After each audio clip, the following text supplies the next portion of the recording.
Good day mga ka-adventure, welcome nga ho pala sa Tito Rice World and Adventure. For today's video ho, ang feature ho natin, isa ho siyang lawyer and also an artist and a musician, si Attorney Jack Concepcion. Tara ho at ating panoorin ho ito.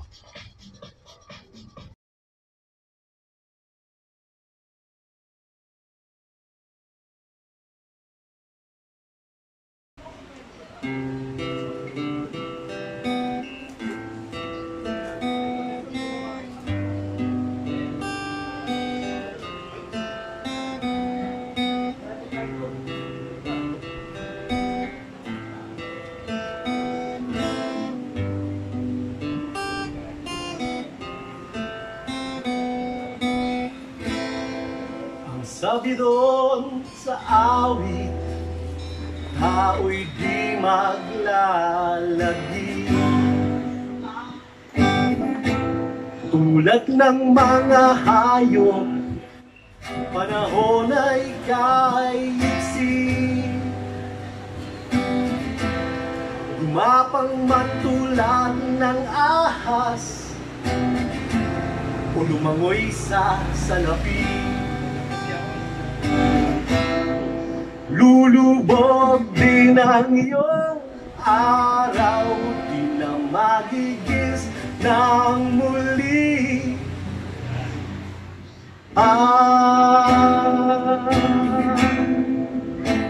Samantala,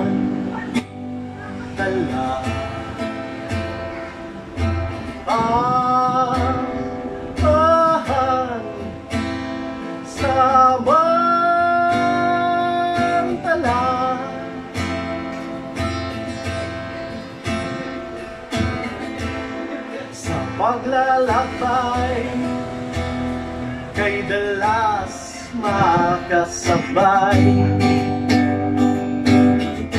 Ambulansya at bumbero sa buhay ng mga pusong nararatay. Pilit kong iniiwan, biyahe ay pinaspasan. Sa dulo pala'y naghihintay ang karo ng patay.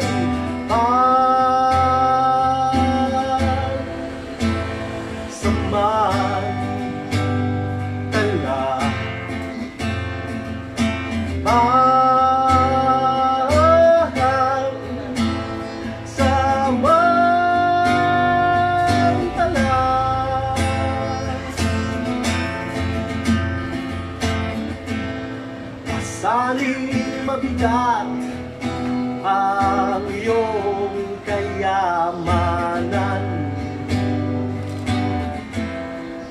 Lagi itong binubuhat, lahat naman ay iiwan. Tumakbo man ang matuling o sarili ay bulutin. Kahit tila wala itong saysay, akayin ang sariling saklay.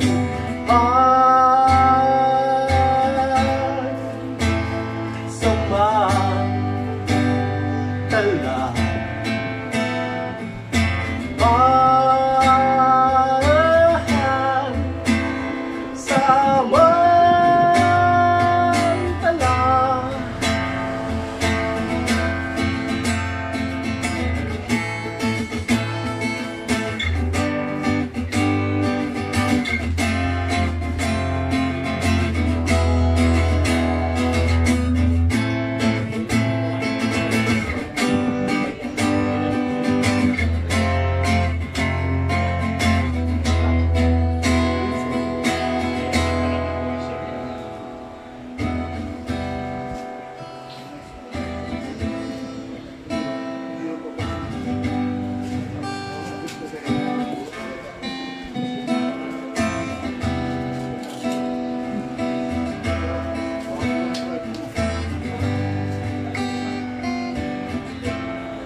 Ang magsabi ng tapat ay magsasama ng maluwat.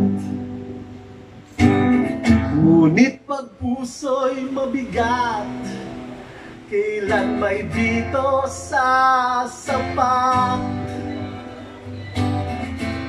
Bawiin mo ang galit, matutong ngumiti. Punuin mo ng pag-ibig ang laman ng iyong dibdib. Bakit ang tao ay mapagsamantala?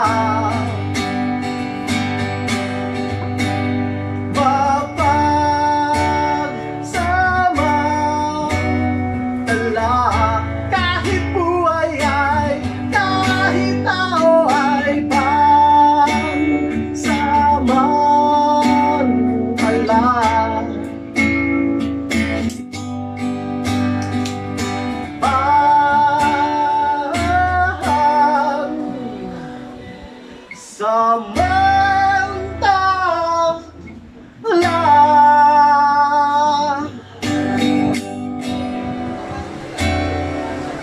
Ako si Jack Concepcion. Isa akong legal professional by day. Presently, ang involvement ko sa profession namin sa abogasya ay sa mga land registration, no? At matagal na rin, medyo simula nung bata ako nung high school, medyo fan na tayo ng pakikinig ng music, but I was never really very much involved with it until nag-start lang yung pandemic noong 2020. I decided to pick up the guitar and try to learn it and try to sing as well.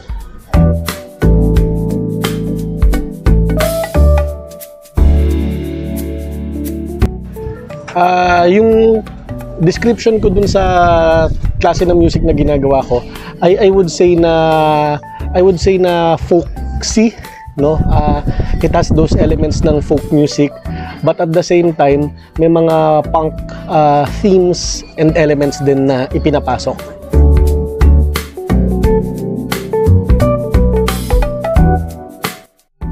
Locally, I would say na si The Jerks or Chikoy Pura and si Gary Granada.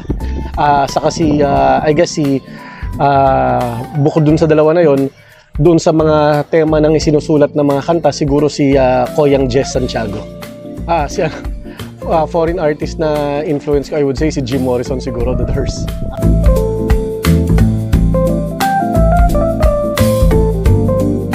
Okay. Sir, kasi may dalawang involvement ako right now sa music, no? Kasi may mga solo materials ako na ginagawa. At the same time, parte din ako ng isang banda na ang pangalan ay Waldas. Ako yung frontman ng banda na yun. Presently, doon sa banda namin na Waldas, ang involvement ko po doon ay kumanta at mag-perform right now as a singer. Presently, hindi ako nagsusulat ng kanta for the band. We're trying to finish a recording right now, no? But with respect to my own material, to my solo material, wala pa talaga akong masasabi na na kumbaga formula ko kung paano ako nagsusulat. Minsan natatsambahan ko lang, may melody o may riff ako na biglang lumalabas habang naglalaro, minsan nagpa-practice ng gitara. Tapos dahil nagandahan ako doon sa riff na yun o doon sa melody na yun, ifa-follow through ko na lang, di ba?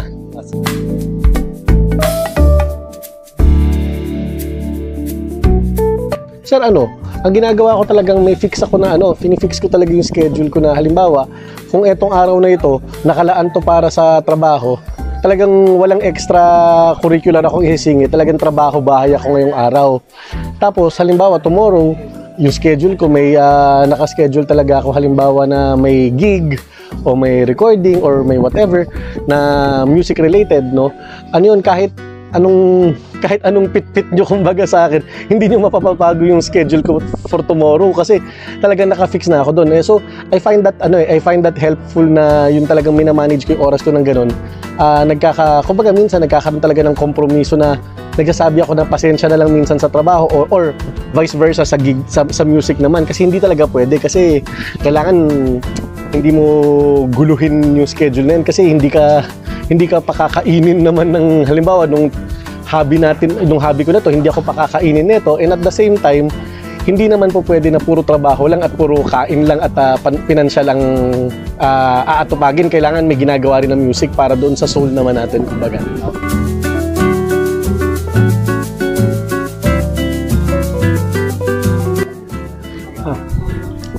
May favorite part right now of being immersed dito sa ating music industry. Natutuwa ako doon sa camaraderie na nakikita ko doon sa mga artists. Ang sarap nung pakiramdam nung support ng mga artists na nakakasabay mo. Minsan may mga pagkakataon na nakikilala mo yung mga musical heroes mo.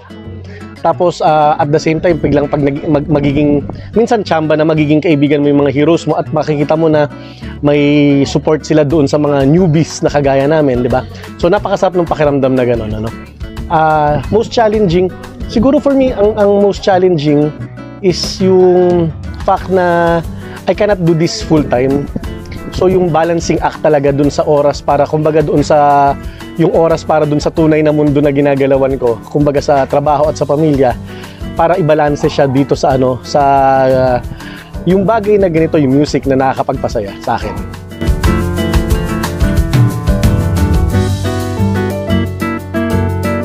Alam mo sir, nahirapan pa akong isipin yung bagay na yan, ano, but kasi presently I'm just trying to discover this craft right now, no.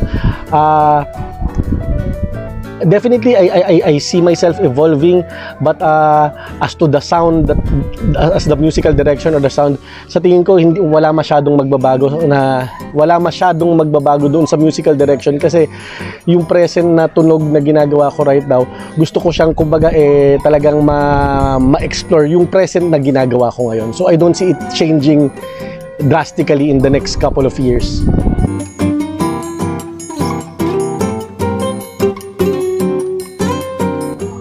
Kahapon po. Okay. Sir, bali so far ang naka-line up lang po na mga gig namin ngayon, wala yata akong naka-schedule na solo ko na gig in the coming month, no, ng September. Pero yung banda po namin na Waldas, nasa 70s Bistro po kami ng September 3. September 8 naman, nasa Tiny Bar, Quezon City po yung Waldas, Sunday po yun. September 27, sa 89 Panay, Quezon City po kami. We will be opening for the gig of Chikoy Puro ulit sa September 27. Muli pang pamagat po ng kanta nito ay Spelling.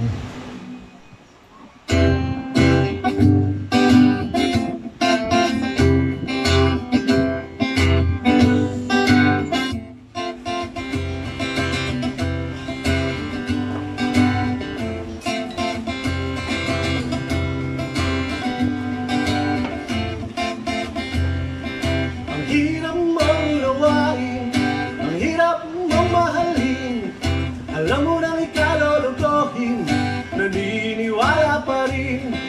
Ang hirap mong unawain, ang hirap mong mahalin. Alam mo nang ikagagaguhin, umaasa pa rin.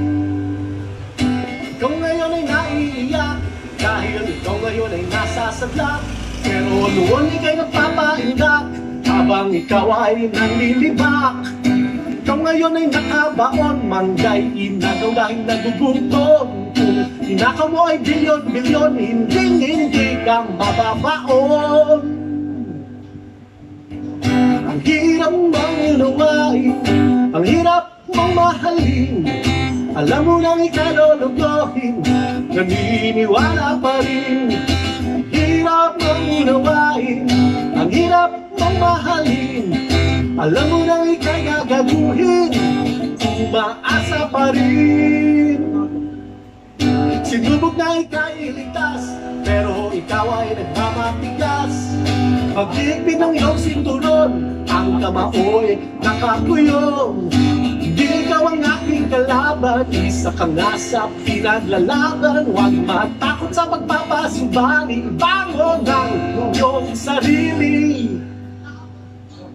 Ang hirap mong unawain, ang Ang hirap mong mahalin, alam mo nang ikalolokohin, naniniwala pa rin. Ang hirap mong unawain, ang hirap mong mahalin, alam mo nang ikagagaguhin, umaasa pa rin. Maghihintay nang makakaagapay, maghihintay sa ngayong maglalakbay. Ang hirap mong unawain, ang hirap mong mahalin, alam mo nang ika'y lulukohin, naniniwala pa rin. Ang hirap mong unawain, ang hirap mong mahalin, alam mo nang ika'y gagaguhin, umaasa pa rin. Ang hirap mong ispiligin, ang sakit mong dibdibin, alam mo nang ika'y lalapain, nagpalamon pa rin. Ang hirap mo namang yakapin, baka ako ay bandagulin, alam mo nang ika'y lalasunin, nilulunok mo pa rin.